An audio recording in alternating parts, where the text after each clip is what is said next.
Hola, buenos días. Catalina, Cristian, Eduardo, Buenos días. Buenos días, Fabián, profe. Sergio Lizana, Buen día, profe. Fabián, ¿cómo están? Hola, profe. Bien, gracias. Bien, después de 8 semanas, hemos estado con muchas semanas de descanso, pero me imagino que ustedes de igual forma están bastante atareados ya nos acercamos al fin de semestre, ¿ya? Algunas noticias, yo la prueba las tengo corregidas, se las voy a publicar hoy día en la tarde. En general, digamos, el certamen está dentro de lo que son las medias. Yo esperaba un poco más. Ahora, lo que me interesa por sobre todo es que donde vayan quedando dudas y donde yo he visto algunas debilidades, voy a tratar de irlo fortaleciendo conceptualmente en el desarrollo de las clases que nos van quedando, ¿ya? Porque por sobre todo, más que la nota, a mí lo que me interesa es que ustedes puedan aprender los conceptos que están ahí presentes. Lo otro, hay una postergación de la tarea 3 para la próxima semana que vamos en la entrega. No recuerdo bien la fecha que le puse, que fue a solicitud por la vía de WhatsApp, que varios me comentaron de que estaban con una carga académica fuerte. La idea también de las tareas, más que se transforme en una carga académica, yo también quiero que la consideren como una oportunidad de aprendizaje. Por lo tanto, me interesa que la tarea se metan bien, entiendan lo que están haciendo, y ojalá en la tarea participen todos los integrantes del grupo. Eso es otro aspecto que se nota también en la prueba. Se nota que algunos hicieron la tarea y no todos participaron de ella. Entonces, el interés creo que debe ser de cada uno de ustedes. Por sobre el tema de la nota es el aprendizaje que hay, entender que el mantenimiento hoy día es una de las áreas donde nosotros más tenemos trabajo, ¿ya?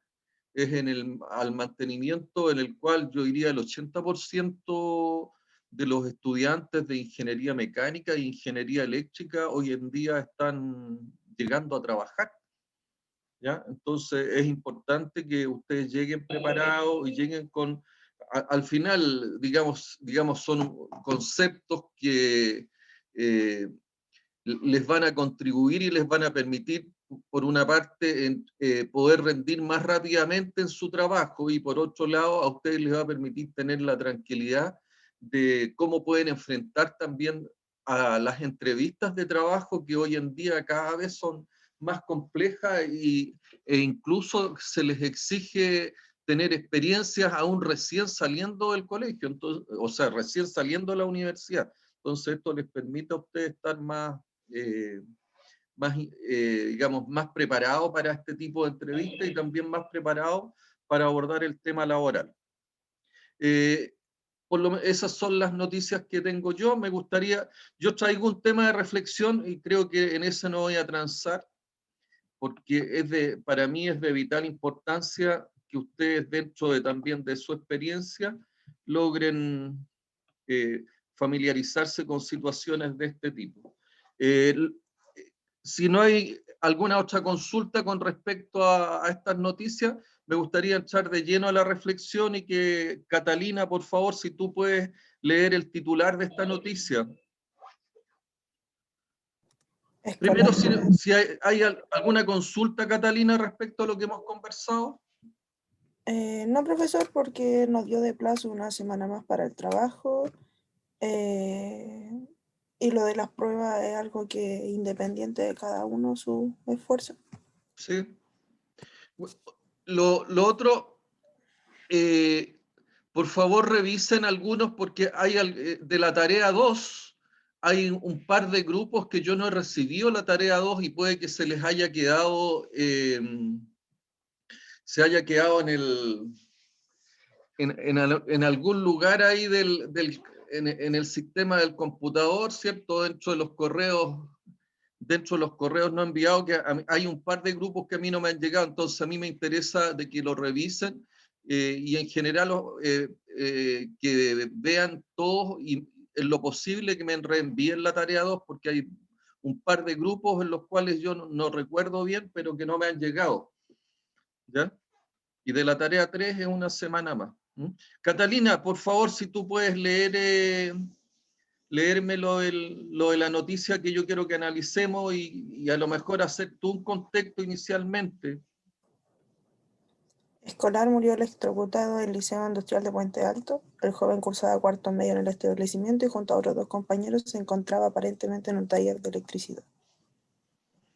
Wow. Ok, ¿qué te parece la noticia a ti? ¿Cómo crees tú que está relacionado con el quehacer y con el mantenimiento? Bueno, partiendo que el mantenimiento fue mal hecho, porque si no esta situación no hubiera sucedido. Porque lo otro no sé si es un colegio industrial o no, porque yo Es estudié en un un colegio, colegio industrial.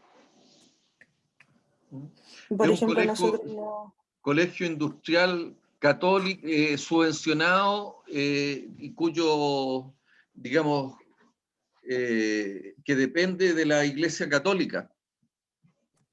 no, el mantenimiento fue mal. Bueno, ese Mal. puede ser, por eso que siempre es importante, ¿te acuerdas qué les he enseñado yo o qué creo haberles enseñado respecto a cualquier accidente y lo que es gestión de riesgo? La aplicación de la ISO 31000. Sí. También, por ejemplo, tengo entendido que los colegios técnicos tienen que tener una ficha, si es que sucedió con, no sé, los tableros o algo así, tienen una ficha de mantenimiento igual. Por eso, Catalina, el aprendizaje, para que vamos formalmente, ¿qué es lo que dice la ISO 31000 en su primera etapa?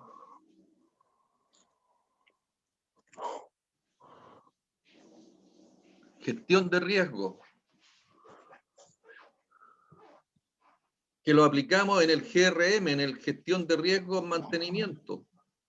Pero ahí son los riesgos asociados a las fallas. ¿Cuál es la primera etapa?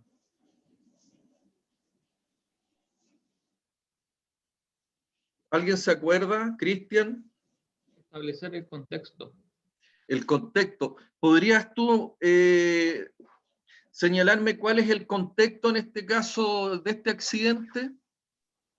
Y es un contexto operacional, ¿cierto?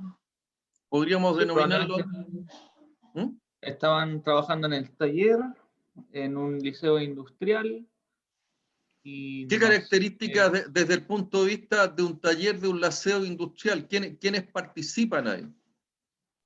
tienen que haber profesores, probablemente alumnos también revisando alguna clase, algún proceso que le estén enseñando. ¿Ya? Deberían tener sus medidas de seguridad también. Deberían haber protocolos, métodos, ciertos métodos de seguridad. Deberían Y, haber. ¿Mm? y en este caso no se sabe si es que se cumplieron, o al menos no sé si lo informa la noticia, si fue por una falta de seguridad o porque el tablero tenía un defecto. Es parte de la investigación. ¿Mm? Es parte de la investigación que se tiene que hacer. Pero en el contexto operacional, recuerden que nosotros siempre mencionamos, oye, el contexto asócienlo, ¿cierto? Y para identificar los riesgos también a lo que son las 6M. ¿Te acuerdas qué podríamos hablar ahí? La mano de Eduardo. obra. ¿Mm? Uno es la mano, si hablamos de mano de obra, acuérdense que de alguna manera lo que busca es asociar la cuando hablamos de mano de obra, estamos hablando en un colegio, ¿cierto? Aquí no podría denominarse abiertamente mano de obra, sino que podríamos pensar en lo que son las personas, ¿cierto? Y Catalina parece que me dijo, o tú, el tema de las personas involucradas, bueno, hay profesores, hay alumnos, ¿ya? Hay administración del colegio. Entonces, ahí de alguna manera están las personas que están relacionadas con este accidente. ¿Qué características tienen estas personas?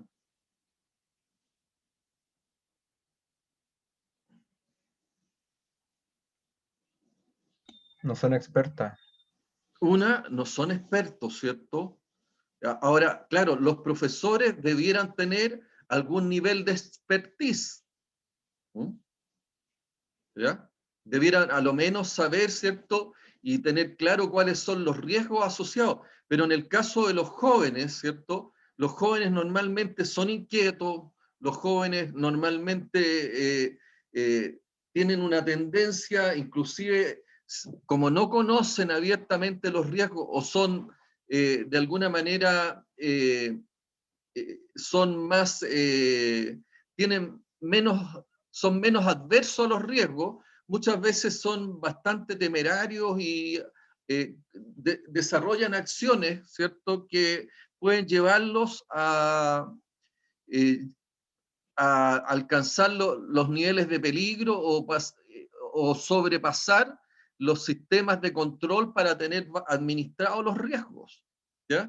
Entonces, desde ese punto de vista nos encontramos, ¿cierto?, que en el contexto del punto de vista de las personas tenemos los profesores que debieran tener un nivel de conocimiento, ¿cierto?, para poder enseñar todo lo relacionado con electricidad y conocer por lo menos cuáles son los riesgos asociados y debieran existir algunos protocolos o métodos.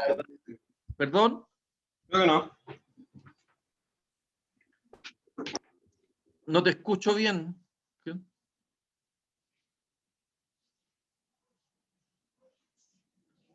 No sé quién me habló. No estaba motivado nomás, profe, la persona, parece. Ya. ¿Tienes algo más que analizar, Bastián? No, sobre eso de que no eran gente muy experta, porque los estudiantes de por sí están aprendiendo, simplemente. No, sobre la gente que está ahí metida, no se me ocurre. Pero se fijan que hay todo un tema de conocimiento, capacitación, comunicación, organización, que está atribuida a las personas. O sea, ese es el primer elemento que uno pudiera ver y analizar desde el punto de vista de los riesgos asociados a las personas. ¿Por qué? Porque las mismas personas, o sea, cuando hay un accidente de estas características, se puede ver a una condición personal, a un acto subestándar, o a una condición o estado del resto del sistema, es decir, de las maquinarias, de los equipos, ¿ya? Entonces, también no se tomaron las medidas de seguridad, probablemente porque, según yo, para manejar equipo eléctrico hay guantes que son creo que de cuero, que también evitan esos choques eléctricos. En eso hay varias medidas que uno toma, o sea, y particularmente yo les he mencionado en el mantenimiento, una de las cosas, en el mantenimiento normalmente nosotros estamos expuestos a todo lo que son choques eléctricos. Entonces, una de las primeras medidas y una de las medidas especiales que hay en todos los procesos industriales es el bloqueo de lo que son las energías. Cada vez que uno va a intervenir un sistema eléctrico, tiene que bloquear las energías. Porque con los bloqueos de energía, una de las cosas que yo impido, ¿cierto?, es exponerme a choques eléctricos si estoy interviniendo algún sistema eléctrico en particular. Pero por otro también, ¿por qué bloqueo las energías? Porque si yo estoy en un equipo, en un ventilador, en un molino, interviniendo un chancador, una correa transportadora, si yo no tengo bloqueados los sistemas de energía, me puedo exponer a que alguien articule, ¿cierto? O pudiera haber también una acción accidental o también dolosa, donde alguien articule algún interruptor, algún sistema donde dé lugar a la energía y el equipo, al energizarse, se mueva, con todas las consecuencias que eso también puede significar. Entonces, por un lado, ¿cierto?, en este contexto tenemos personas, las personas con todas sus características que de alguna manera dan lugar a que un accidente pueda ocurrir, ¿ya? Y como les digo, cuando yo hablo de personas, por un lado, las personas pueden ocasionar un accidente, o por otro lado, ¿cierto?, las personas pueden sufrir las consecuencias de un intercambio de energía, que es la consecuencia de un accidente. El intercambio de energía es el que genera las consecuencias en producto de un accidente de estas características.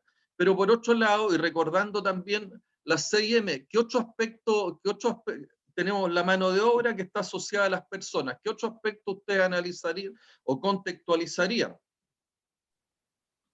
Los materiales, podría ser que las medidas de seguridad personales hayan fallado también. Pero yo más que los materiales son parte de las 6M, ¿cierto? Que podríamos nosotros pensar en analizar. Y los materiales, desde el punto de vista, de que el sistema a lo mejor tiene que estar aislado, el sistema eléctrico. Imagínense un cable, ¿cierto? Donde yo tenga una falla, una rotura de material, o el material no tenga las propiedades aislantes. Entonces, también los materiales son un elemento que yo debiera analizar dentro de este accidente. Entonces, tenemos por un lado las personas, y habría que analizar el contexto operacional desde el punto de vista de las personas, su expertise, su nivel de compromiso, su nivel de conocimiento, todo ese tipo de cosas. Los materiales, ¿cierto? Si son los materiales adecuados para todo lo que es el transporte de la energía, si son materiales adecuados desde el punto de vista de la exposición a temperaturas u otro tipo de cosas que se pueden ver afectados, y con eso, ¿cierto?, no estar cumpliendo su función, que es de aislar eléctricamente, aislar de algún riesgo eléctrico, ¿cierto?, algún tipo de circuito o equipo. ¿Qué otra cosa yo debiera analizar dentro de las 6M? El medio ambiente, quizá estaba muy húmedo el día o había el medio ambiente, ¿cierto? Porque recuerden, muchos accidentes eléctricos se deben a que los pisos están húmedos. ¿Ya? Y ese es un accidente típico y que ocurre, bueno, no solamente con niños, porque yo lo he visto, lo he escuchado y lo he leído mucho en niños, pero puede ocurrir a cualquier persona que muchas veces alrededor de las lavadoras, alrededor de las lavadoras de uso doméstico, muchas veces el piso está húmedo.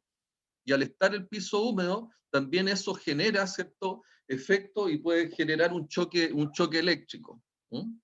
Entonces, el medio ambiente, un medio ambiente húmedo, ¿cierto? Un medio ambiente que genere ciertas condiciones puede dar lugar y puede contribuir a este choque eléctrico.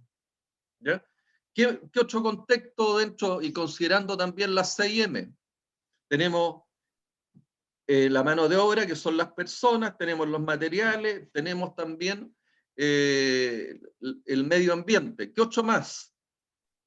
La máquina. La máquina. Oye, ¿la máquina está correctamente aislada?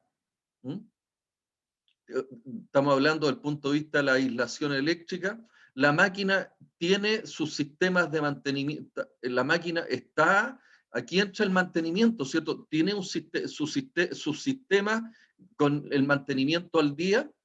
Se han hecho las mantenciones de acuerdo a los protocolos y de acuerdo, ¿cierto?, a los niveles de riesgo que tiene la máquina. O sea, la máquina también la máquina tiene todos sus sistemas de seguridad al día, o la máquina cuenta con sus sistemas de seguridad o sus sistemas de protección eléctrico. La máquina tiene un sistema, ¿cierto?, de tal manera que ante una situación de este tipo, el sistema eléctrico salta automáticamente, es decir, se termina el choque eléctrico. Hay varias acciones y varias situaciones que están relacionadas con la maquinaria o el equipo que se vio involucrado, ¿cierto?, que está dentro de este contexto operacional. ¿Ya? ¿Qué más tienen? Tenemos mano de obra, tenemos materiales, medio ambiente, máquina. Creo que lo había mencionado, pero en el método podría haber un problema también. Quizá se le faltó hacer un paso, cortar la energía para revisar cierta Bueno, parte. el método, como les digo, cada vez que yo voy a hacer, suponiendo que acá una intervención del tipo eléctrica, los sistemas deben estar bloqueados. Debe haber un protocolo, ¿cierto? Cada vez que yo voy a hacer un contacto eléctrico, voy a hacer algún tipo de intervención. Por ejemplo, y esto es parte de la práctica y que es bueno que ustedes lo tengan en cuenta, que es parte de la experiencia de los años. Normalmente, y yo creo que todos han sufrido pequeños choques eléctricos, ¿ya? Pero de carácter domiciliario. Ahora, normalmente, ¿cierto? Cuando uno muchas veces quiere ver o hacer algún tipo de intervención que debiera ser bien, del tipo bien especializado, este tipo de intervenciones, y por eso es que están los especialistas eléctricos, ¿ya? Pero cada vez que uno vaya a hacer un contacto, muchas veces con una maquinaria, siempre una maquinaria o un cable, siempre es recomendable no tomar con los dedos, sino que con la parte posterior de la mano hacer algún tipo de contacto. ¿Por qué? Porque cuando ustedes toman con los dedos de esta forma, lo que ocurre con los choques eléctricos es que los dedos se contraen. Y al contraerse, ustedes se aprietan y de alguna manera hacen un mayor contacto con el sistema eléctrico y por lo tanto por eso que normalmente la gente queda con lo que se denomina trivialmente, ¿cierto? Queda pegado, ¿ya? Al quedar pegado con la energía eléctrica y no perder contacto, evidentemente eso contribuye a que el accidente sea mucho más grave. Por el contrario, si yo hago un contacto con esta parte de la mano, ¿ya? Este tipo de contacto, y es lo que uno debiera hacer, lo que hace es que los dedos se contraen, al contraerse, uno se despega del contacto con el sistema que está generando el choque eléctrico. Esa es una recomendación general y digamos muy doméstica, ¿ya? Pero uno debiera hacerlo de esa forma cada vez que, previo a tomar algún cable o algún sistema que uno pudiera sospechar que está, digamos, eléctricamente energizado, ¿ya? Entonces, es un aspecto, pero el método, ¿cierto?, que yo utilice, las normas, los procedimientos, la vestimenta, los sistemas de seguridad, alguien me mencionaba, ¿cierto?, el uso de guantes, el uso de elementos de protección personal, evidentemente están dentro de lo que es el método. Entonces, es parte también de ese contexto. Fíjense que dentro de los comentarios que yo escuché es que el joven habría entrado al taller con zapatillas y que inclusive habían existido algunas acciones en que ahí le sacaron las zapatillas y le habrían puesto zapatos de seguridad posterior. O sea, ahí hubo algunas acciones desde el punto de vista de responsabilidad y de querer evitar responsabilidades que no fueron de la mejor. Pero saltémonos ese punto. Pero el método, ¿cierto? En este caso, en todo lo que son los procedimientos de mantenimiento o de operación con sistemas energizados, ya sea eléctrico, sistemas con energías como los sistemas hidráulicos, los sistemas neumáticos, es muy importante el tema del método que nosotros estemos utilizando, y ese método muchas veces forma parte también de las pautas y los planes de mantenimiento. Previo a hacer una intervención hay una serie de métodos que se explican en las pautas de mantenimiento, que es la que sale para los operadores o para los mantenedores, donde se explican de qué manera deben intervenirse, cuáles son las medidas de seguridad que deben tomarse, a objeto, ¿cierto?, de que no nos veamos expuestos a situaciones como la que estamos analizando. El método es una parte sumamente importante. Y lo otro, bueno, ¿se acuerdan cuál es la secta M o no? Marco, ¿te acuerdas? Vimos mano de obra, vimos materiales, medio ambiente, máquina, método. ¿Cuál es la que nos falta? ¿Ah? Lo dijo el compañero también, las mediciones. Las mediciones. ¿Será importante en este caso las mediciones? Bueno, claro, pues si había si de repente hay un mal funcionamiento, de repente hay cables o maquinaria energizadas que no debían haber estado. Por lo tanto, ¿cierto? A lo mejor dentro del protocolo, el tener, ¿cierto?, un método de medición de presencia de energía. O sea, las claro, mediciones... algún tester. ¿Ah? Así de simple. Algún Claro, tester, así así de simple, claro. no es más que eso. Claro, a lo mejor inclusive los profesores, ¿cierto? El instructor, o en este caso nosotros que somos quienes vamos a supervisar, lo que debiéramos ante cualquier, o tener una ruta de monitoreo de sistemas que estén activos desde el punto de vista de energía eléctrica y que no debieran estar activos. Muchas veces por el corte de algún cable, por alguna situación de esas características, algún sistema que no debiera estar con energía tiene presencias de energía. Por lo tanto, dentro de los protocolos, el estar haciendo mediciones de manera permanente pudiera ser un elemento importante, sobre todo si tenemos antecedentes que ese tipo de situaciones han ocurrido otras veces. Entonces, ¿qué es lo que tenemos? Aquí lo que hicimos es identificar contexto, ¿cierto? Una vez que nosotros identificamos el contexto y producto de este mismo contexto, ustedes ven que van apareciendo todos los riesgos que tenemos. Luego, una vez que nosotros hemos identificado los riesgos y que los riesgos están asociados también al contexto y hasta 6M que hemos identificado, viene el análisis. Y con el análisis, ¿qué es lo que busco, cierto? Y el análisis lo puedo hacer a través del Ichikawa, para identificar qué fue lo que falló, desde el punto de vista de las personas, desde el punto de vista del medio ambiente, desde el punto de vista de la maquinaria. Y de ese análisis, ¿a qué es lo que llego yo, cierto? Llego a determinar qué es lo más crítico. Y qué es lo más crítico en este caso en particular. Y de esa manera, cierto, poder identificar, oye, si esto está, como les decía inicialmente, si esto se debe a una condición subestándar o se debe a un acto subestándar. ¿Ya? En algún momento yo les mencioné, ¿cierto?, de que ya sea un acto o una condición subestándar, todo esto está relacionado, ¿ya? Y la causa final se debe a la falta de medidas de control.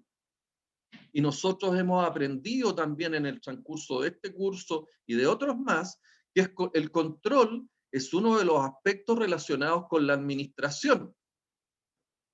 ¿Ya? ¿Por qué? Porque en la administración yo tengo que planificar, tengo que organizar, tengo que dirigir y tengo que controlar. Y dentro del control, ¿cierto? Es sumamente relevante que yo identifique aquellos aspectos, ¿ya?, que pudieran ser claves y que pudieran significar algún tipo de riesgo. Y en este caso, el tipo de riesgo, ¿cierto?, es un accidente, una persona, como es un choque eléctrico. Por lo tanto, yo tengo que buscar, identificar, analizar y posteriormente tomar todas las medidas necesarias de tal manera que esto no vuelva a ocurrir. Luego tengo que hacer todas las comunicaciones necesarias, tengo que hacer todos los monitoreos necesarios, que es parte de lo que nos dice, ¿cierto?, el sistema de gestión de riesgos. ¿Ya? Pero esto es una actividad que, si bien busca ser un ejemplo de algo que ocurrió, de algo real, es algo a lo que ustedes van a estar expuestos de manera diaria y de manera... y de hecho lo están, o sea, desde el punto de vista doméstico, desde el punto de vista domiciliario, todos estamos expuestos, ¿cierto?, a lo que son los choques eléctricos. En este caso ocurrió en un colegio en Puente Alto, ¿cierto?, donde el resultado fue un resultado fatal. Y adicionalmente, ¿cierto?, comentarles de que esto es una aplicación abierta a lo que ustedes tienen que hacer cada vez que lleguen a un proceso industrial, y es una tarea que de las cuales tienen que preocuparse a diario cuando ustedes estén trabajando, de estar identificando los riesgos, de estar tomando las medidas necesarias para que los riesgos estén bajo control. Fabián, ¿algún comentario, algún análisis adicional? No, creo nada en particular. Solo que es importante siempre chequear todo antes de empezar a trabajar, hacer un pequeño checklist y para evitar accidentes de este tipo, ¿no? El inventario de riesgo.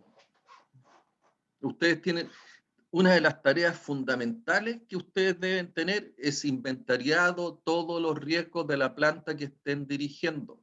Todos los riesgos. Y para eso que hemos tratado de aplicar y he tratado yo de ser bien concienzudo con la aplicación de las 6M. oye, todos los riesgos asociados a las personas, lo que pueden generar las personas o lo que le puede ocurrir a las personas, todos los riesgos asociados al medio ambiente, cómo yo puedo afectar el medio ambiente o cómo el medio ambiente puede afectar a las máquinas o a las personas. O sea, ahí hay toda una interacción, todo un cruce que uno tiene que ir haciendo para ir desarrollando los inventarios. En la maquinaria, cómo la maquinaria puede ser afectada por un accidente, un incidente con las pérdidas respectivas, o cómo la máquina, ¿cierto?, puede afectar a las personas o puede afectar al medio ambiente. Los métodos, cómo una falta de método puede afectar a las personas, puede afectar al medio ambiente, puede afectar a los materiales, ¿ya? Los mismos materiales, cómo una falla de material, ¿cierto? Un tema de materiales puede generar un accidente, ya sea a las personas, o sea a las maquinarias, o puede hacer al medio ambiente. ¿Mm? Y vimos también que las mediciones también generan riesgos.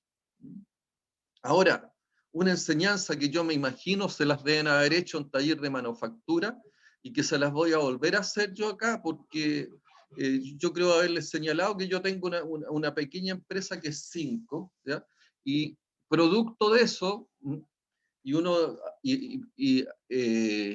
el día de ayer, nosotros tuvimos precisamente un problema producto de quien hizo las especificaciones con las cuales nosotros teníamos que hacer un presupuesto para dar un servicio, nos dio una mala medición. Hay un error de medición. Y ese error de medición, ¿qué es lo que significó? Que en definitiva no pudimos hacer el trabajo, ¿ya? Porque no teníamos la herramienta adecuada o que dependiendo de la medida que se nos daba, era el problema, o sea, no era el tipo de maquinaria que nosotros teníamos que usar, que debíamos usar para poder desarrollar la obra, y en definitiva no llegamos con la máquina que correspondía. Al no llegar con la máquina que correspondía, tuvimos que obligadamente postergar el trabajo, que lo que significa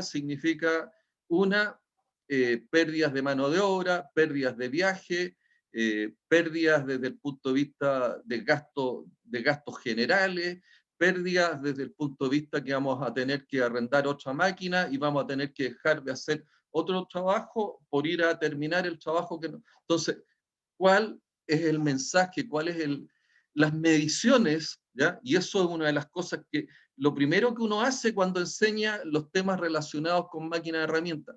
Todas las mediciones tengo que hacerlas yo, personalmente. Nunca deje usted de hacer sus propias mediciones, o asegúrese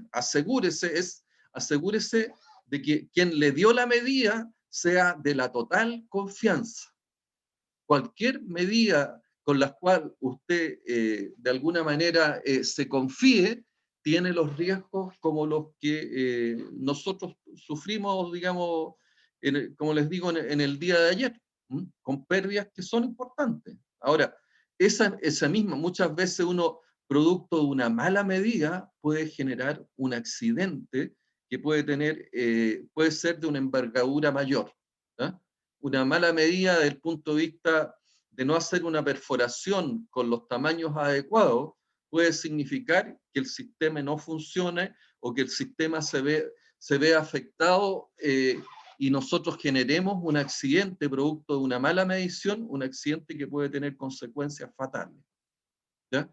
Por lo tanto, una recomendación, y eso como es una de las primeras cosas que cuando uno enseña máquinas, herramientas o enseña todo lo que son procesos de mecanizado, tiene que enseñar, porque ahí uno aplica mucho todos los temas de mediciones, pero también en mantenimiento nosotros tenemos que hacer muchas mediciones de todo tipo, ¿ya? Entonces, el hacer las mediciones, yo tengo que asegurarme o tengo que tener la plena certeza de que quien hizo esas mediciones las hizo como correspondía. Si no, necesariamente tengo que ser desconfiado e ir a medir yo. ¿Ya?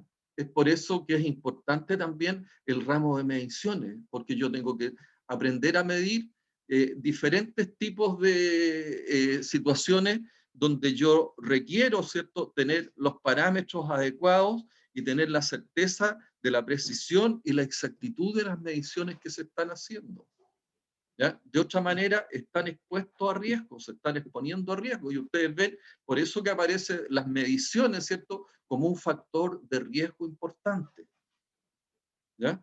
En mantenimiento, en manufactura, en los procesos industriales, el tema de las mediciones es un tema sumamente importante. Un error en mediciones me puede traer consecuencias que son fatales. Catalina, comentario, ¿quiere cerrar usted esta reflexión?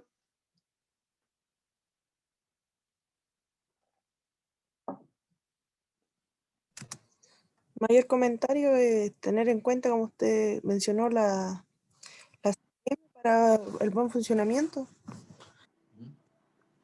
pero Yo lo,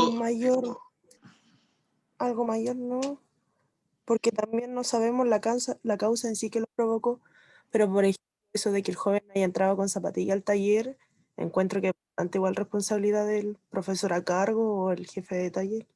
Sí, por eso te digo, si aquí pueden haber muchos responsables y al final el responsable puede que no sea inclusive el profesor a cargo o el instructor, sino que es parte de al final cae como parte de la administración, porque a lo mejor la administración no hizo la selección de los instructores como corresponde.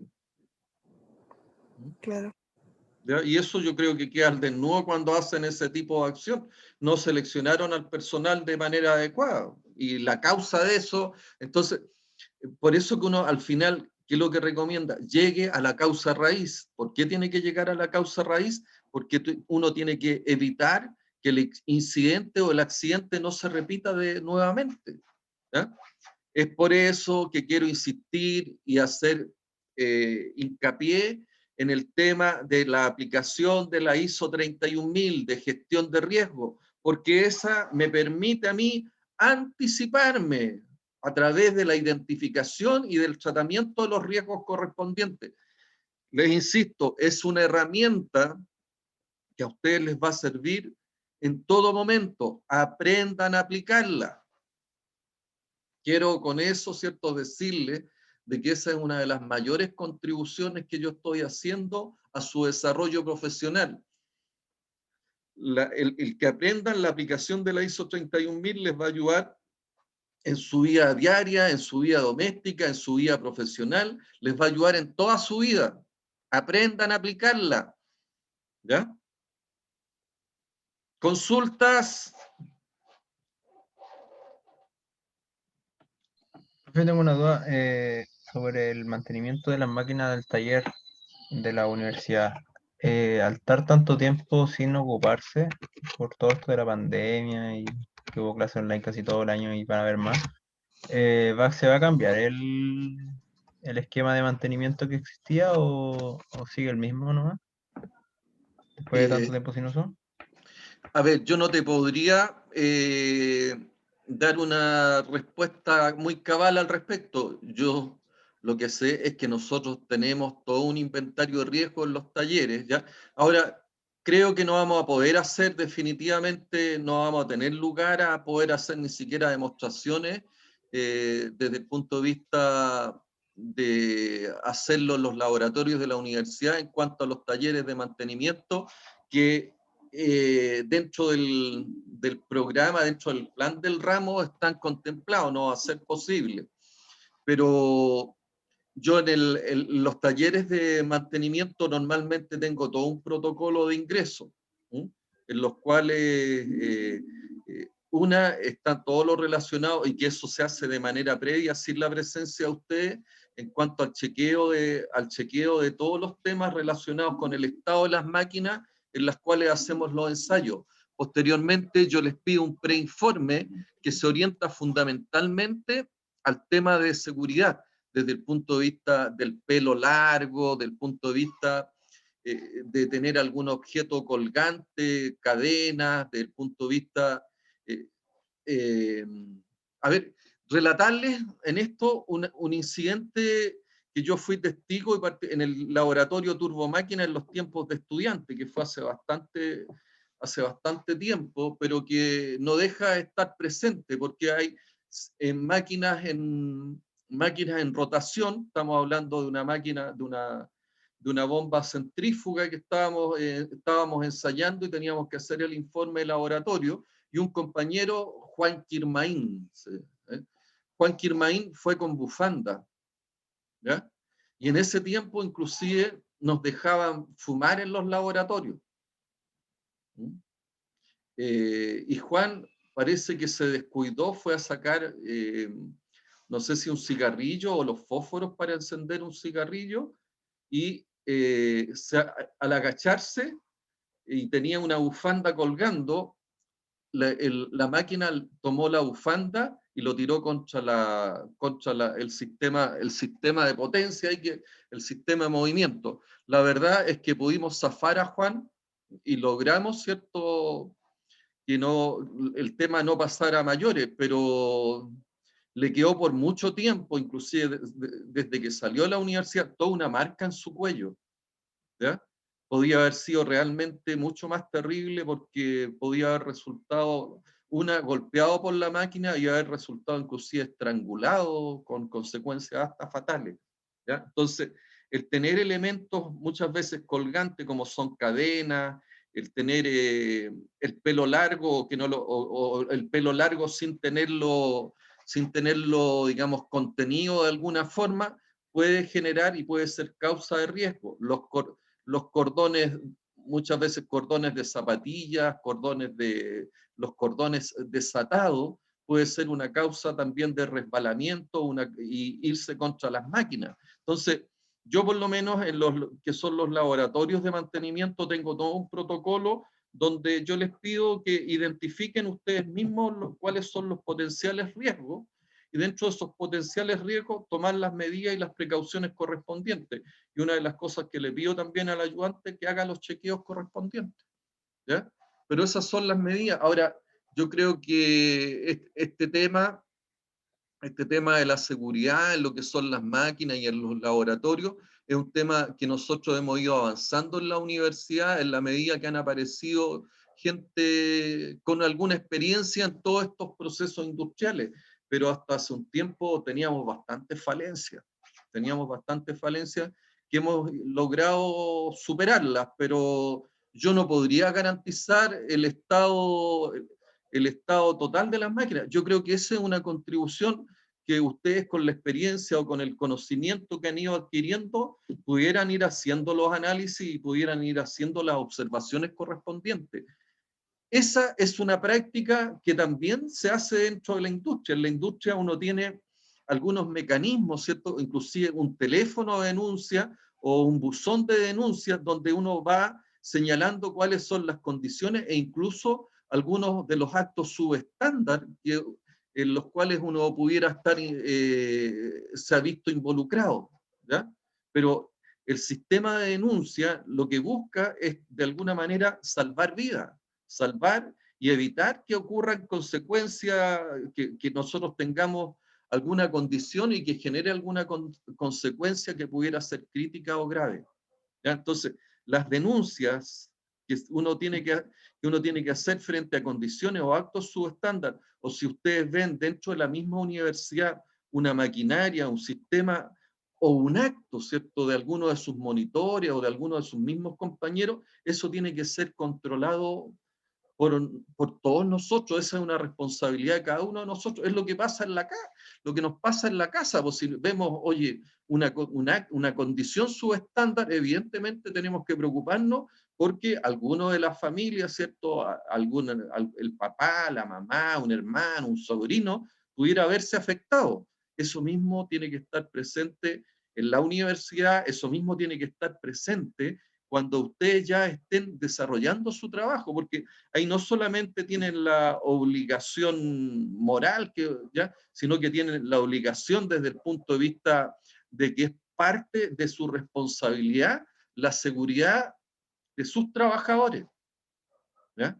Y si ustedes no cumplen con esa, pueden tener alguna consecuencia del tipo penal o civil que realmente muchas veces es muy doloroso, porque puede significar a lo menos la pérdida del trabajo, algún tipo de sanción, o llevarnos ciertas consecuencias penales donde en algunas situaciones tenemos que pagar hasta con cárcel.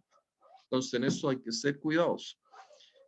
Marcos Cromer, ¿quiere cerrar?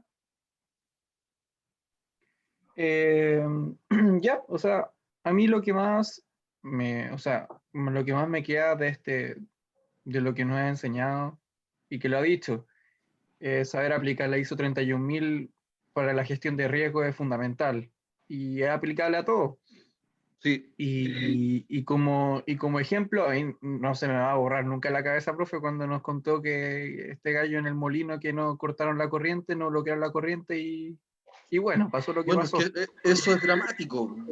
Entonces, claro, Eso es y esto dramático. también igual de dramático, entonces son formas de evitar, o sea, ni siquiera sabiendo mucho, hay formas simples de evitar estos accidentes. Y eso más que nada y es algo que tenemos que tener presente siempre. Bueno, eso es parte de los conceptos de administración que nosotros debemos tener claro, y la gestión de riesgo o la ISO 31000, una de las cosas que hace es que nos ayuda y nos orienta y nos lleva a tener la administración de los riesgos bajo control. Y cuando yo tengo esta gestión de riesgo bajo control y estoy en los valores que corresponde, ¿cierto? ¿Qué es lo que yo voy a alcanzar los resultados? Y si alcanzo los resultados, estoy logrando cumplir mi promesa, satisfacer el negocio, satisfacer a los accionistas. Todo eso pasa por lo que yo tenga mis riesgos bajo control. En este caso, ustedes ven que la consecuencia de un riesgo, ¿cierto?, que no teníamos identificado, ¿ya?, no lo teníamos contextualizado, ¿ya?, significó la pérdida de una vida humana con todo el drama que eso significa. Ustedes se imaginarán cómo deben ser sus padres, se truncó un proyecto de vida, todas las consecuencias que uno pudiera imaginarse con lo que es la pérdida de una vida humana.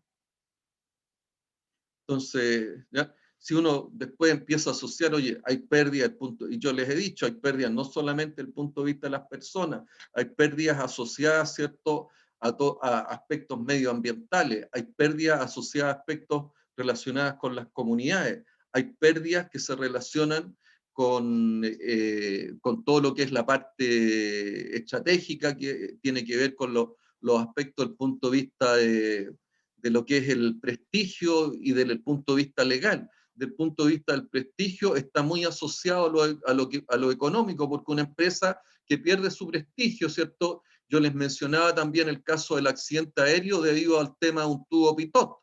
300 personas muertas, desde el punto de vista del prestigio, esa empresa quebró. Y adicionalmente, desde el punto de vista legal, todos sus ejecutivos, ¿cierto?, están con, bueno, ya no sé a esta altura y a la distancia de que fue este accidente, no sé en qué situaciones se encontrarán, pero tiene consecuencias un accidente tiene consecuencias de todo tipo. Entonces, es importante que nos preocupemos y que dentro de lo que son las operaciones de mantenimiento, nosotros tengamos claramente, pero muy claramente identificados todos los tipos de riesgos, ¿cierto?, que se puedan dar dentro del contexto operacional que nosotros estamos analizando. Bien, si hay alguna consulta es el momento de hacerla, si no, ¿cierto?, vamos a entrar derechamente a lo que nos convoca, ¿cierto?, que es el tema del mantenimiento. Nosotros, ¿alguna pregunta?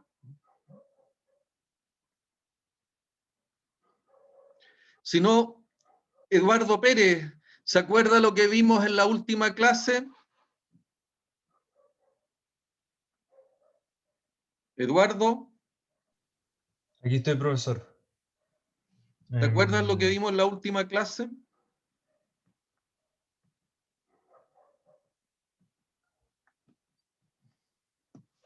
Me acuerdo más de que le hicieron preguntas respecto a la tarea de la etapa, de las últimas, de las etapas 4 y 5 del modelo de mantenimiento, la verdad.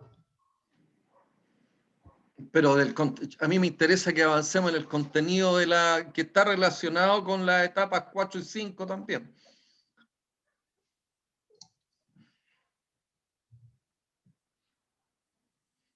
¿En qué es lo que estábamos? Estábamos, ¿cierto?, y analizamos todo lo que es el mantenimiento centrado en confiabilidad, ¿ya? Nosotros estamos en la unidad temática número 3, donde ¿qué es lo que estamos viendo? Estamos viendo los distintos métodos de mantención. ¿Te acuerdas, Eduardo? ¿Cuáles son los métodos de mantención que ya hemos visto?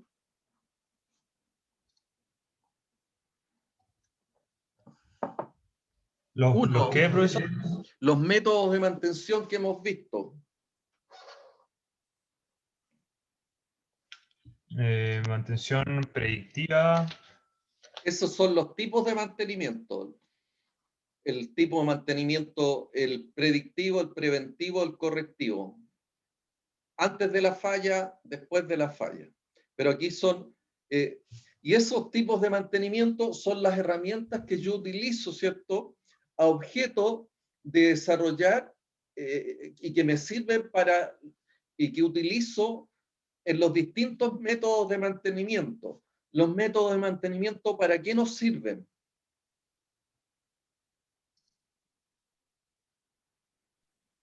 Para evitar las fallas y con eso Con los- problemas en la seguridad. Con los métodos de mantenimiento, yo lo que hago, ¿cierto?, es prácticamente, y acuérdense que uno de los métodos de mantenimiento es el GRM. En los métodos de mantenimiento a mí me permiten, ¿cierto?, identificar las fallas, las posibles fallas. Con los métodos de mantenimiento, yo lo que hago también, aprendo a analizar las fallas. Identifico los distintos modos de falla. Con los métodos de mantenimiento, yo también lo que hago es identificar el nivel de criticidad que tienen las fallas, para lo cual yo tengo algunas herramientas de evaluación de falla. ¿Ya? En el caso del GRM, que es la gestión de riesgo en mantenimiento, es una aplicación de la ISO 31000. Y yo les dije, ¿cierto? Y aprendimos que para lo que era la evaluación del nivel de riesgo de una falla, que lo que aplicaba yo era la probabilidad por la consecuencia. Aprendimos también otro método, que era el RBM. ¿Te acuerdas cuál es el RBM, Eduardo?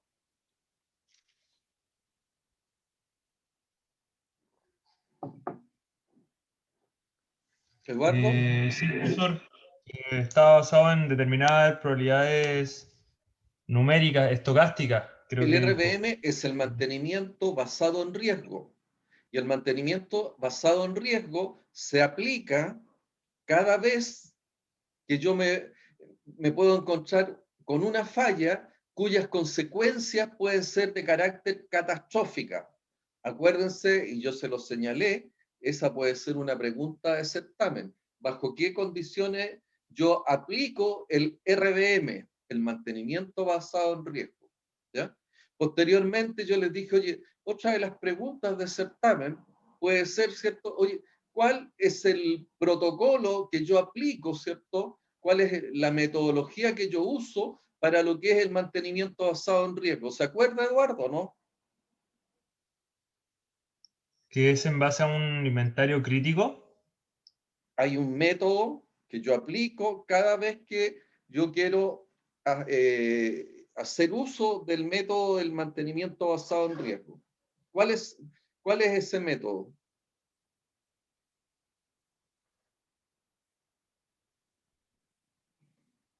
Pregunta de certamen. Hay que multiplicar la gravedad de la falla con Ahí lo que la estás frecuencia. haciendo está dando respuesta a una etapa del tema, que es la evaluación del riesgo.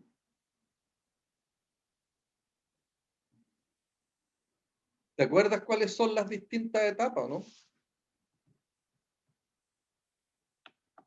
Pregunta de certamen.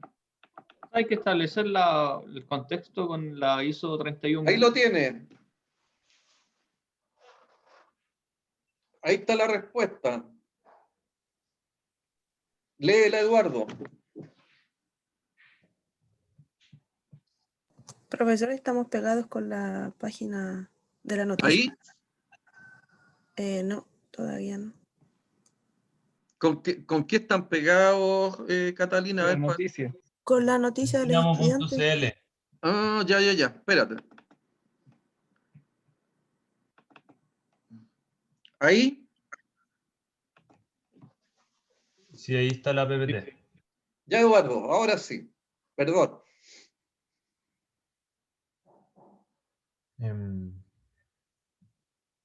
Estimación del riesgo, identificación, cuantificación del riesgo, análisis de probabilidad. No, pero a ver, primero el análisis técnico del sistema.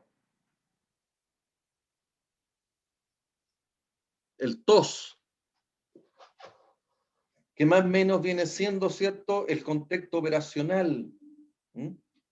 ¿Qué es lo que hace el proceso? ¿Dónde se está desarrollando? ¿Qué tipo de personas son las que intervienen? ¿Cuáles son las funciones de cada uno? ¿Mm? ¿Cuáles son los parámetros operacionales? ¿Qué tan crítico es el sistema? ¿Cuáles son? Entonces, el análisis técnico del sistema, cuando yo voy a hacer voy a desarrollar un método, es sumamente importante. Acuérdense, la etapa 1 del modelo de mantenimiento, ¿qué es lo que dice? Usted vea cuáles son la misión, la visión, identifique los valores de la empresa, cuáles son las distintas actividades que yo tengo que desarrollar para alcanzar los resultados. Entonces, ese es el TOS, un análisis técnico del sistema, inclusive en el TOS uno podría llegar a hacer hasta lo que es el análisis Pestel.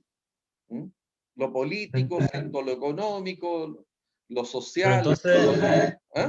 eso es parte de todos los modelos de mantenimiento, ¿no, profesor? No solo Este es el del... RBM.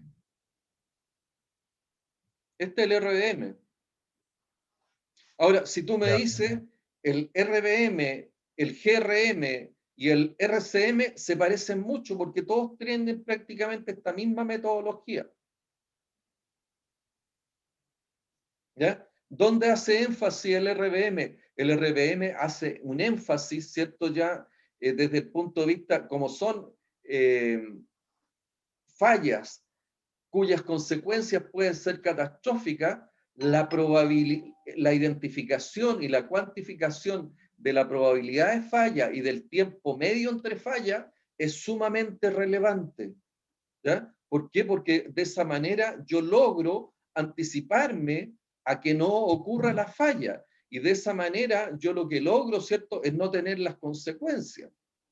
¿Ya? Entonces, por eso que usa probabilidades estocásticas. Las probabilidades estocásticas son aquellas probabilidades que yo logro de modo experimental, que yo logro tener por la vía, ¿cierto?, de el historial de equipo, el historial de falla, y yo voy construyendo modelos matemáticos de tal manera de determinar de manera estocástica cuál es la probabilidad de falla, cuál es el tiempo medio entre fallas.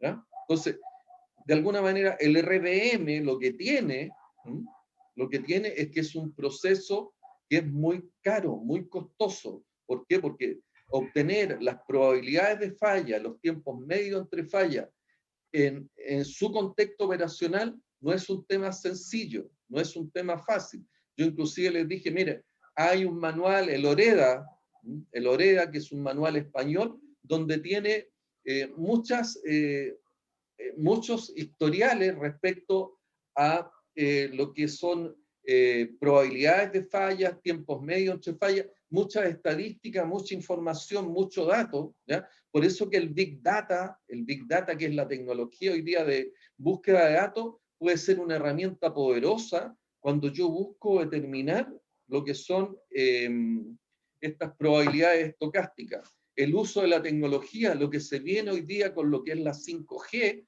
es una tremenda herramienta para lo que es la aplicación del RBM, porque el RBM busca, ¿cierto?, a través de lo que son análisis matemáticos y modelos matemáticos. Aquí, por ejemplo, la aplicación de lo que es las funciones de densidad y de probabilidad de Weibull en los sistemas mecánicos es una parte esencial en la aplicación de este método. ¿Ya? Hay otras funciones de densidad y otras funciones de probabilidad que pueden representar también. ¿Por qué? Porque el Weibull es para sistemas mecánicos particularmente. Hay otras funciones de probabilidad y otras funciones de densidad de probabilidades que a mí me sirven para algunos modelos mixtos, ¿ya? Cuando uno trabaja con sistemas eléctricos, con sistemas mecánicos, o va construyendo sus propias funciones de densidad, sus propias funciones de probabilidades, de tal manera de ir modelando el comportamiento de estos sistemas ciberfísicos, donde hoy día están presentes, ¿cierto?, estos subsistemas mecánicos, los subsistemas eléctricos, los subsistemas electrónicos. ¿Ya? La automatización evidentemente tiene un comportamiento distinto a un sistema puramente mecánico. ¿Ya? Por lo tanto, este análisis general, posteriormente el análisis por unidad, busca identificar las características que tienen cada uno de los equipos, qué nivel de automatización, cuáles son los subsistemas que están presentes, para yo después llegar a estimar el nivel de riesgo a través de lo que son estas probabilidades estocásticas. Nosotros aquí también hicimos un ejercicio que yo les recomiendo que le den una miradita, donde aplicamos todo lo que es el sistema, el análisis del árbol de falla, y hicimos algunos cálculos de probabilidades teniendo en cuenta, ¿cierto?, las probabilidades de los componentes y los sistemas ya definidos. Hicimos todo un cálculo que estaba relacionado con la probabilidad de que faltara agua en un estanque de agua, donde habían configuraciones de sistemas que estaban en serie y otras configuraciones en paralelo. Posteriormente, ¿qué es lo que hace? Una vez que ya hace el cálculo de riesgo, jerarquiza los sistemas de más alto riesgo, y en el RBM focaliza sus acciones en aquellas actividades que son de mayor valor, es decir, en aquellas actividades que son también de mayor riesgo, porque para allá llevo mis recursos, para allá yo llevo mis esfuerzos. ¿Ya? Pero este esquema, este sistema, yo les recomiendo también que lo aprendan. Y todo este análisis del RBM, de alguna manera está también, y es muy similar a lo que yo hago con el GRM, que es la aplicación de la ISO 31000. ¿Cuál es la diferencia con el RCM en esto, Eduardo? Para que ya entremos en materia. ¿En qué se diferencia con el RCM?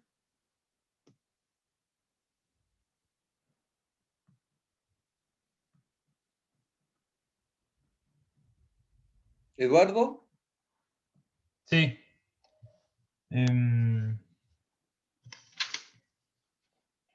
No, la verdad, eso que iba a preguntarle ya a usted, porque el RCM es el mantenimiento basado en confiabilidad, pero sin embargo el diagrama es bastante similar respecto a las etapas que hay que seguir para aplicarlo. Pero, ojo, que En yo mis no... notas también tengo... En el RCM yo no he mostrado ningún diagrama, mostré un diagrama en el GRM. Claro, pero en general para aplicar los modelos de mantenimiento, a eso voy, como que me cuesta identificar bien las diferencias para no confundirlos. ¿Ya? En el... Bueno, también parte de mis apuntes tengo que nace en la aviación y las 4 T's de la prevención de riesgos: tolerar, tratar, terminar y transferir. Bueno, a ver, el RCM, el mantenimiento centrado en confiabilidad, se basa fundamentalmente, ¿cierto?, en 7 preguntas. 7 preguntas del RCM. Y tal cual tú lo señalaste, nace de la industria de la aviación, donde se forman los Maintain Steering Group, que son traducidos, ¿cierto?, al español, son grupos de dirección del mantenimiento que se formaron fundamentalmente en la industria de la aviación, ¿ya? Donde por un lado están las empresas de aviación, y por otro lado está la autoridad de aviación, que se reúnen y forman estos grupos y llegan a algunas conclusiones. Y dentro de esas conclusiones de las que llegan es que y quizás una de las más importantes, la que señalan que un mantenimiento mayor, es decir, un overhaul a un avión o a un sistema, ¿cierto?, de vuelo de aviación, que es el avión, ¿cierto? No porque se haga una mantención del tipo mayor o un overhaul, uno mejora notablemente la confiabilidad o la seguridad de las máquinas. Y cuando yo hablo de un overhaul en los años 60, entre el 60 y el 70, lo que estábamos hablando que en el caso del un overhaul de un avión básicamente es un mantenimiento del tipo preventivo. ¿Y qué características tiene, Eduardo, el mantenimiento preventivo, ese tipo de mantenimiento?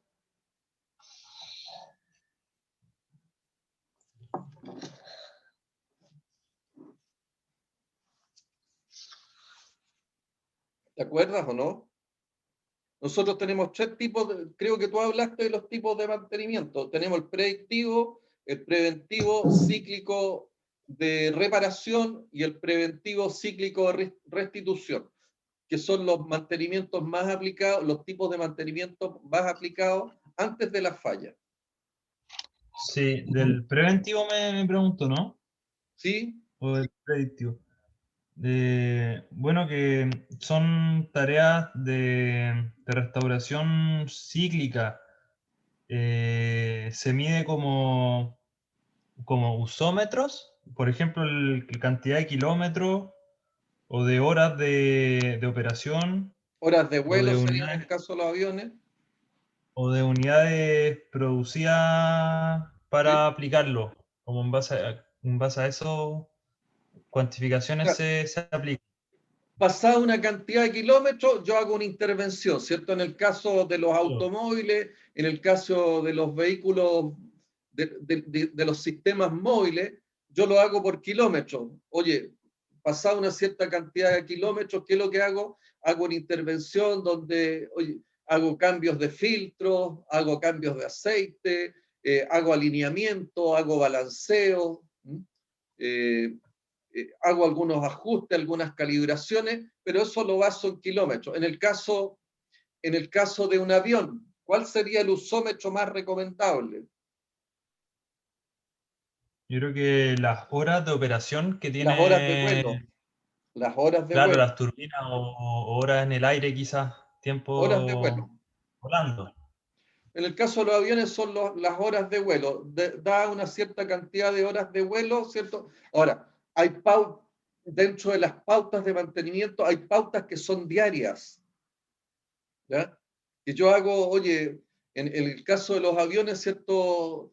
A ver, si un avión recorre 5.000 kilómetros, hay pautas diarias, limpiezas, ajustes, algunas cosas menores. Pero aquí estamos hablando que el Maintain y Steering Group, ¿ah? Que es la base de lo que es el RCM, donde se formaron tres grupos, lo que hicieron es analizaron cuál es la consecuencia o cuál es el efecto que tiene el hacer un overhaul, es decir, una mantención mayor, ¿sí? Que se hace, suponte, a las 50.000 horas de vuelo. Con 50.000 horas de vuelo, ¿yo qué es lo que hago? Paro el avión y hago una serie de mantenciones del tipo preventiva, que era la que se estaban analizando. ¿Qué es lo que se hace ahí, Eduardo? De manera En las, general. ¿Sí? en las tareas preventivas. ¿Sí? Cambio componentes, ¿cierto? ¿Por qué? Profesor, Porque, tengo una pregunta que ¿ya? generalmente, o sea, no en aviones, pero tengo entendido como que en otras máquinas, cuando uno realiza un overhaul, como que se pretende dejar quizás casi como nueva, por decir así, el equipo, pero en el caso de los aviones usted dice que no, que se aplica, en el fondo es como hacer un mantenimiento preventivo. ¿No? Un overhaul a un avión significa restituir el avión a su condición natural, a su condición original. Es lo mismo que en otras máquinas. Ah, Pero ya, eso, ya. pero se hace de manera, ¿cuál es la característica que tiene eso? Que se hace de manera preventiva, es decir, yo tomo distintos componentes que forman parte de este sistema y los cambio por componentes nuevos o reparados. o componentes overholeados. ¿Ya? Ya, Los ya sí. distintos componentes que forman este sistema, que forman el avión, yo los tomo y los cambio por componentes ya reparados o componentes nuevos, que es el sistema, el mantenimiento cíclico de reparación, el REMAN que hemos mencionado. ¿Ya? Entonces, ahora, ¿a qué conclusiones llegaron estos grupos de análisis? Que independiente, ¿cierto?, de esta tarea que se desarrolla, ¿ya? De este overhaul, el sistema en sí no modifica en nada su condición desde el punto de vista de la confiabilidad, o modifica muy poco lo que es la seguridad o desde el punto de vista de la confiabilidad de la operación de los sistemas. ¿Ya? Y es ahí, producto de esas conclusiones a que llegaron en los Maintain Steering Group, ¿ya? Es que una de las cosas que lograron ver es que ellos hacían un overhaul, cambiaban componentes, lo cual es un trabajo donde yo dejaba muchos componentes, y aquí, ojo, que fue una de las preguntas que no se respondió del todo bien, o algunos no respondieron muy bien en el certamen. ¿Por qué? Porque yo pregunté cuáles son las ventajas del mantenimiento antes de la falla y cuál es la ventaja del mantenimiento predictivo frente al mantenimiento preventivo. El mantenimiento antes de la falla tiene una serie de ventajas desde el punto de vista económico, del punto de vista de seguridad, del punto de vista de fiabilidad, desde el punto de vista de la disponibilidad de los sistemas. ¿Ya? Pero la ventaja del mantenimiento predictivo, aquel que predice que yo voy determinando estos potenciales de falla, frente al mantenimiento preventivo, es que yo en el predictivo tengo una mejor utilización de la vida útil de cada uno de estos componentes. Porque en el caso del preventivo, yo pesco un componente, pasar estas 50.000 horas bajo las cuales yo hago el overhaul, lo saco y lo retiro.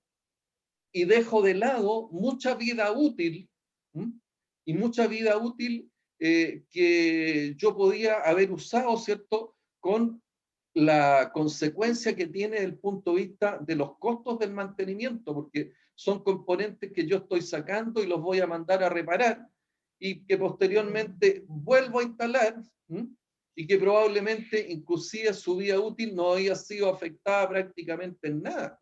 ¿Ya? Y a esa conclusión llegaron, ¿cierto?, estos grupos de mantenimiento, que lo que dijeron, hay muchos componentes que yo retiro y que en definitiva su vida útil tiene inclusive para ser el doble bajo la cual yo saqué el sistema. ¿Ya?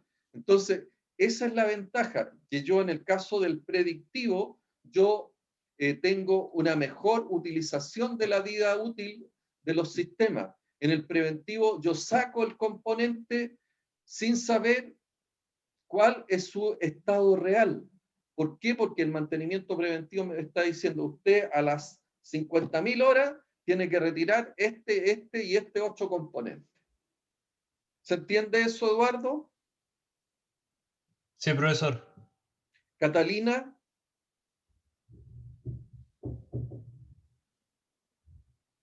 Catalina.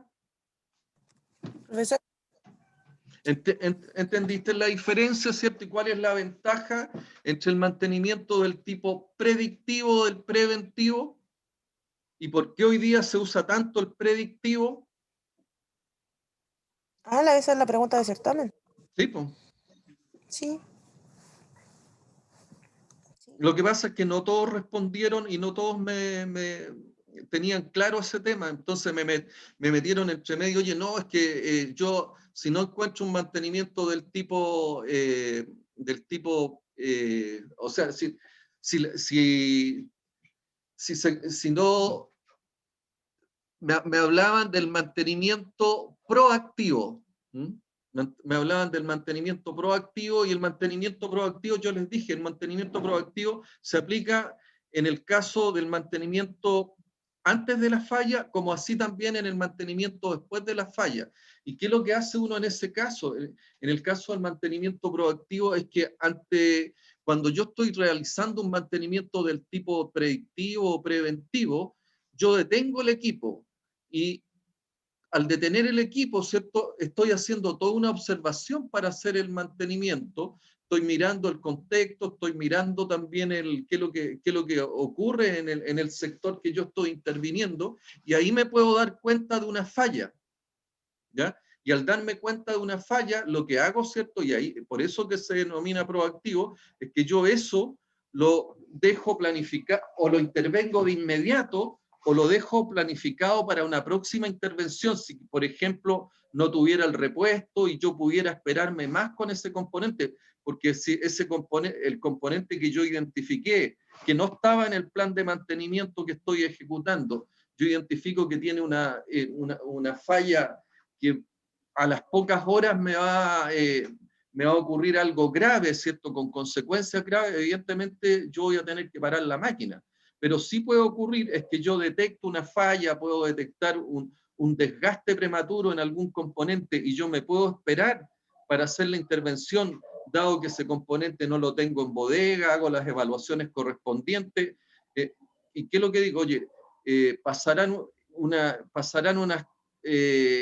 para el otro plan de mantenimiento, ¿cierto? Yo haré la intervención, tendré el repuesto y haré el cambio respectivo. Ese es el mantenimiento proactivo. El mantenimiento proactivo yo también puedo hacerlo cuando me encuentro con una situación de un mantenimiento después de la falla, es decir, ocurrió una falla determinada, yo voy, hago las observaciones correspondientes, hago la intervención a la cual iba a hacer, pero yo también me puedo encontrar con otro tipo de falla potencial, ¿ya? Y también lo realizo de manera proactiva. Si tengo el repuesto y se recomienda hacer el cambio de manera inmediata, lo hago de manera inmediata, pero si no tengo el repuesto y yo puedo esperarme frente a esa potencial de falla, y yo sé que tengo el tiempo suficiente para esperarme, yo hago la intervención cuando corresponda. Entonces, ese es el mantenimiento proactivo, ¿ya? Entonces, ese tipo de cosas son las que yo recomiendo que se deben tener claras en cuanto a conceptos, ¿ya? Ahora, seguimos con el tema del RCM. El RCM, ¿cierto?, nace de estos grupos de dirección de mantenimiento que se formaron, como les señalaba, entre lo que es las empresas de aviación, ¿m? Así como la Boeing, la TAM acá en Chile, American Airlines, todas esas empresas, y adicionalmente, ¿cierto?, se incorporaron dentro de estos grupos de análisis todo lo que son las instituciones que están encargadas de hacer la regulación de la industria aeronáutica, como el caso acá en Chile es la Dirección de Aeronáutica. Aquí en Chile, una de las empresas más conocidas es la TAM, está JetSmart, está Sky ahora, ¿sí? Y la empresa reguladora de todo lo que es esta industria aeronáutica es la Dirección de Aeronáutica de Chile, que es un organismo del Estado. Entonces, al reunirse de ellos, una de las primeras conclusiones que llegaron, y de ahí se deriva, ¿cierto?, del Maintenance Steering Group número 3, que fue un tercer grupo que se formó y cuya principal conclusión a la cual llegaron es que el mantenimiento del tipo preventivo, es decir, un overhaul, que tal cual creo que lo dijo Eduardo, ¿cierto? Un overhaul es un restablecimiento a las condiciones originales del equipo, ¿cierto? Y a la conclusión que llegaron ellos es que un overhaul basado en el mantenimiento del tipo preventivo, donde yo a las 50.000 horas hacía cambio de muchos de los componentes principales del sistema, ¿ya?, no me traía grandes beneficios desde el punto de vista de lo que es la seguridad y la confiabilidad del sistema.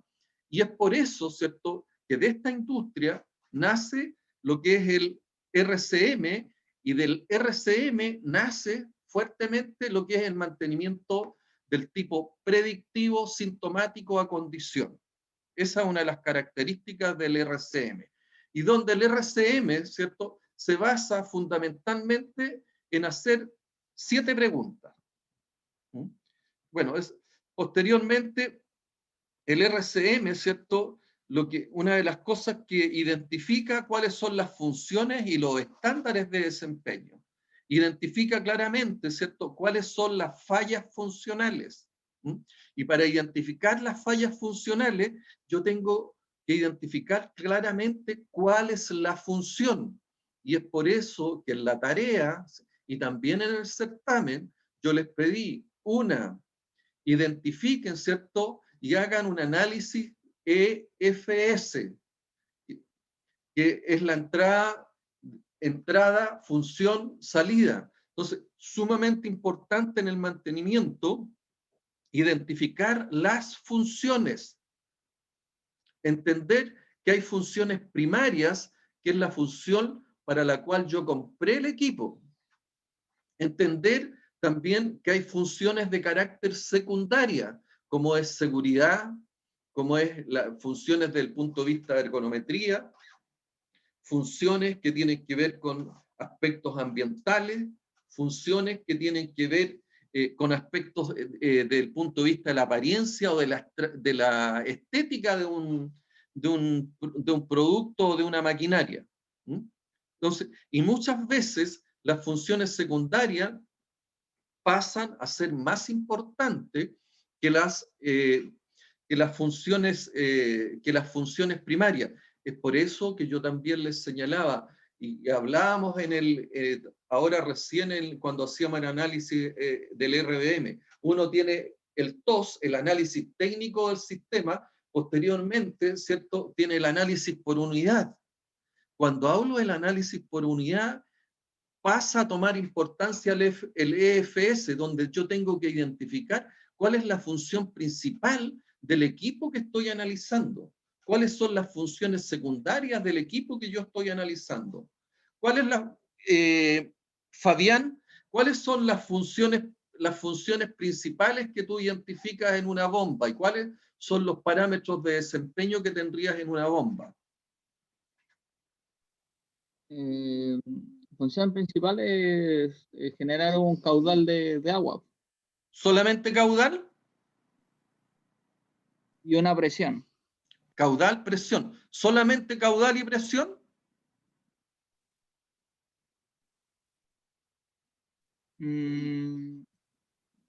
No sé si puedo identificar otra más ahora mismo. El tiempo de funcionamiento, la confiabilidad. Sí, sí. Porque no sacas nada con levantar. Si tú necesitas una bomba de agua que te eleve, ¿cierto?, una determinada presión a un determinado caudal en 3 horas o durante 24 horas del día, y la máquina te funciona 3, ¿qué pasa con ello? ¿Te cumple la función o no? No, pues no está cumpliendo el No te está propósito. cumpliendo la función. Por lo tanto, oye, ¿y que una máquina, será posible que una máquina funcione las 24 horas? ¿Tendremos una máquina de ese nivel de confiabilidad? Yo creo que debe existir alguna. ¿O será un sistema de bombeo el que yo tengo que incorporar, ¿cierto?, donde tendré que colocar un sistema en stand-by o sistemas en paralelo? ¿O no?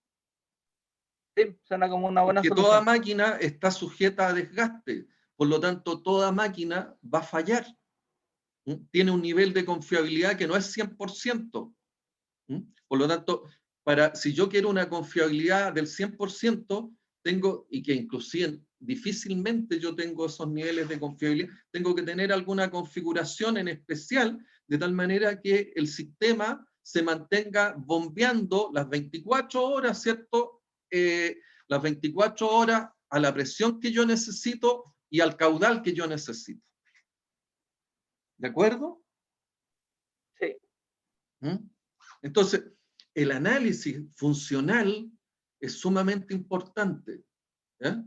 Entonces, ¿por qué? Porque el análisis funcional es el que a mí me va a decir, oye, esta es la configuración que tú debes tener, este es el tipo de bomba que tú debes tener, estas son las características que debe cumplir para que yo pueda cumplir con mi promesa, para que yo pueda cumplir, porque imagínense que esa sea una bomba de ácido, y que yo no no logre evacuar la cantidad de ácido y ese ácido, ¿cierto?, se me derrame. Se me rebalse el estanque, tenga un derrame y ese ácido se me vaya al río entonces, si no está funcionando las 24 horas, yo tengo ese riesgo. ¿De qué manera lo controlo? Que el sistema me cumpla la función para la cual yo lo diseñé o para lo cual yo lo necesito. Entonces, el tener el diagrama entrada, función, salida, fundamental. El tener los diagramas de proceso, fundamental. ¿Por qué? Porque en los diagramas de proceso es donde yo voy viendo su interrelación la interrelación de cada una de las actividades de los equipos, de sus funciones con los otros equipos. Yo voy determinando la capacidad productiva, las unidades producidas, la calidad de producción y los costos de producción. Los parámetros operacionales, cumplir los parámetros operacionales en el contexto operacional correspondiente. ¿Se entiende eso, Catalina?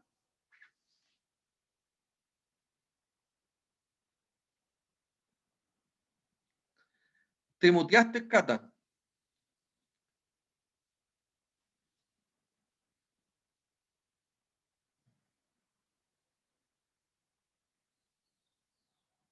Respondí por el chat. ¿Qué es lo que, ¿alguien me puede decir lo que contestó la Cata? Que sí se entendió. ¿Sí? Ya. ¿Tú entendiste también o no? Sí, me quedó claro. Entonces, y aquí viene, después viene, bueno, las funciones y los estándares de desempeño tienen que quedar claritos, y esos quedan claritos cuando yo estructuro los diagramas de proceso. ¿Ya? Cuando yo desarrollo proyectos industriales, o cuando yo quiero diseñar y proyectar proyectos, proyectar ciertos procesos industriales, es fundamental los diagramas de proceso, que ustedes entiendan este análisis de cada una de las, hagan el análisis de cada una de las unidades, vean su interrelación con las unidades que están aguas arriba y aguas abajo, ¿ya? Para que yo pueda tener un análisis técnico del sistema global y yo obtenga los resultados que espero de ese sistema. Entonces, las funciones, el análisis funcional es relevante. Entonces, eso que es lo que observé, tanto en la tarea 1 como en el certamen, el tema del análisis funcional es un tema que hay falencias y que tenemos que mejorar. El análisis funcional, uno inclusive tiene que hacer los análisis funcionales en los sistemas más simples. De repente, oye, miren un envase de estos que hay para lo que es que contienen el ketchup. Vean, hagan un análisis funcional. Oye, una es contener el ketchup, pero otra, la capacidad que tiene y uno de los grandes problemas que uno tiene con el ketchup, el ají o la mostaza y la mayonesa, que después o sale de viaje o no sale nada. El que yo pueda tomarlos de manera adecuada, que tengan una ergonometría adecuada. Entonces, acostúmbrense a hacer los análisis. Oye, ¿cumple la función? ¿Cumplen con la cantidad? ¿Cumplen con la calidad? ¿Cumplen con el costo? El análisis funcional es un tema sumamente importante. ¿Por qué? Porque de ahí viene lo que se habla acá de las fallas funcionales. Una falla funcional es lo que a mí no me va a permitir, ¿cierto?, en una maquinaria o equipo, cumplir con mi promesa. Ahora, luego que yo identifico la falla funcional, tengo que ver, oye, ¿cuáles son los distintos modos de falla? Los distintos modos de falla a mí me permiten identificar cuál es el mecanismo que ocurrió para que la falla tuviera lugar y yo no cumpliera con algún parámetro de desempeño. Hay fallas que son fallas funcionales totales y hay fallas funcionales parciales. ¿Ya? Dentro de las fallas funcionales parciales puede que no esté cumpliendo, pero puede que no esté cumpliendo plenamente la función para la cual yo lo quería, pero también, y eso es una de las aplicaciones que nosotros hacemos en lo que es el mantenimiento del tipo predictivo, que nos movemos dentro de algunos parámetros de operación que están permitidos y que no son fallas funcionales, pero que una vez que los sobrepasamos, nos ocurre la falla funcional.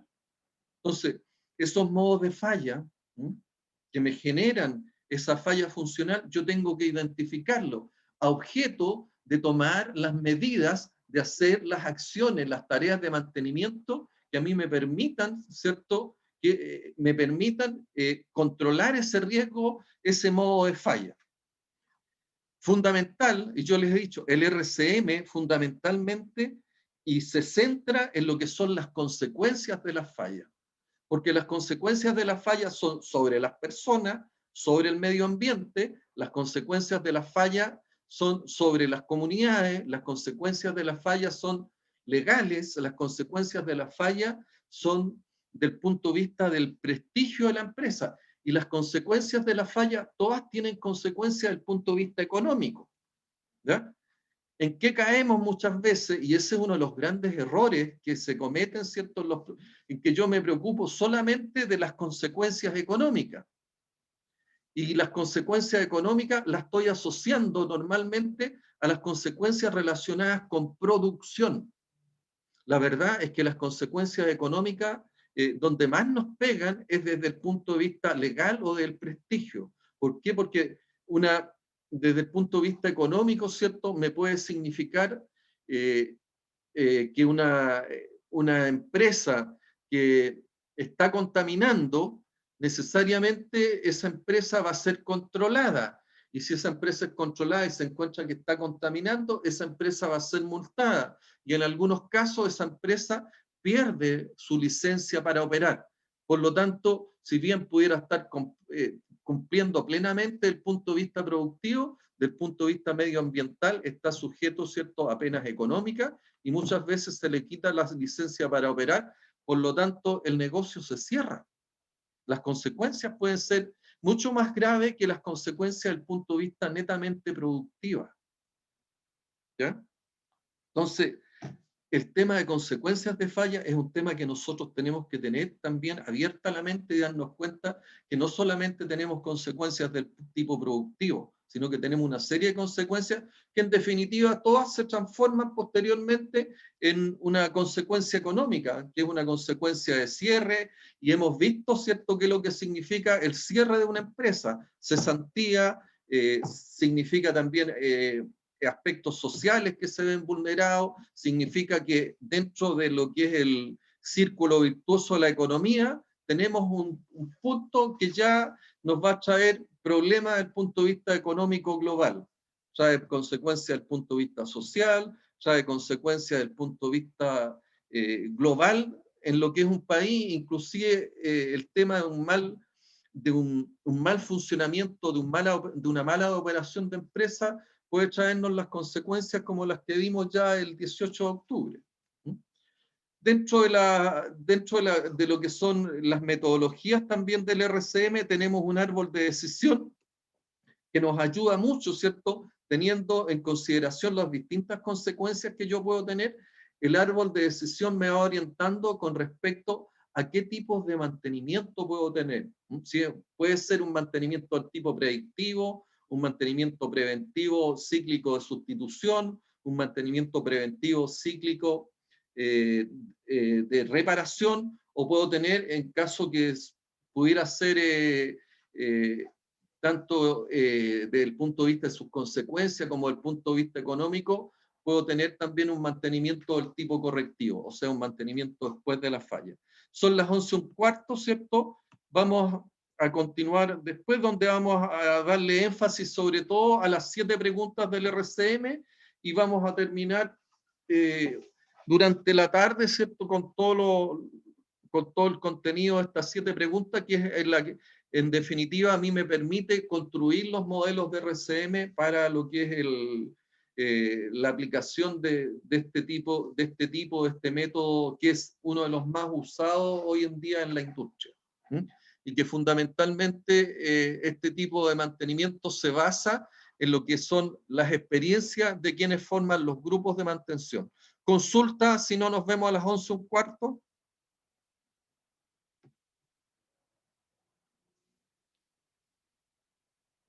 Catalina, ¿alguna pregunta?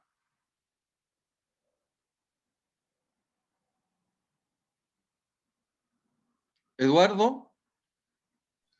No, profe, ninguna. Sobre el árbol de decisiones, pero en la tarde lo vamos a ver. ¿Sí? En la tarde vamos a terminar de ver el RCM en su totalidad. Ok, nos estamos viendo. Chao, chao. Dígame. Chao, chao.